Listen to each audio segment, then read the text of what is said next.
Hey everybody, it's Anna. Time for our final card in this week's tarot story. So we close this week with our second major arcana card, and it is the Star. So the Star is a very lovely card. It's lovely just to look at. It feels very peaceful. It's an integrative step in the major arcana's journey. So this is a place where you're resting. You're not taking action, you're resting, which makes sense because it follows the Tower card. So the Tower is where a structure we've been relying on or living inside of falls apart.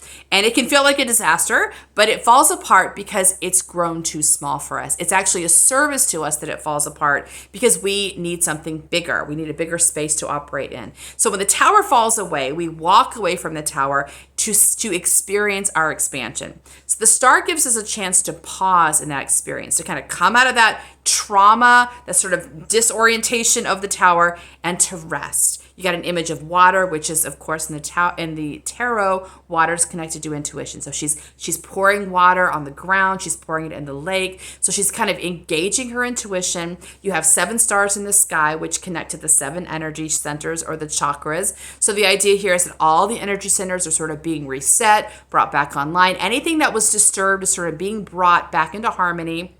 And it's by the universe. So we're giving ourselves a chance to come back online.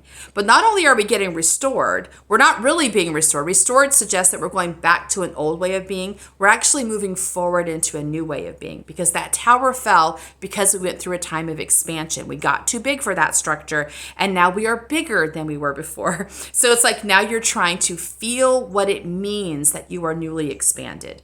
And there's this little bird of prophecy up here, and that connects to that idea of you're hearing the voice of your own prophecy. You're bathing in the water of intuition. You're supported by the balancing energy of the universe, and you're discovering that you're capable of more stuff than you were capable of before. It reminds me of when both my kids went through their growth spurts, and they were bumping into everything because they lost track of how big their limbs were. Like they had longer legs and longer arms. They're running into stuff, and that's that idea of you don't quite know where your body begins and ends, right? So here's a chance for us to get into our skin, to kind of honor the fact that we've gone through a pretty big shift, give ourselves plenty of time to recover from the shock of that, and to integrate the expansion, to prepare ourselves to move forward in a really powerful way.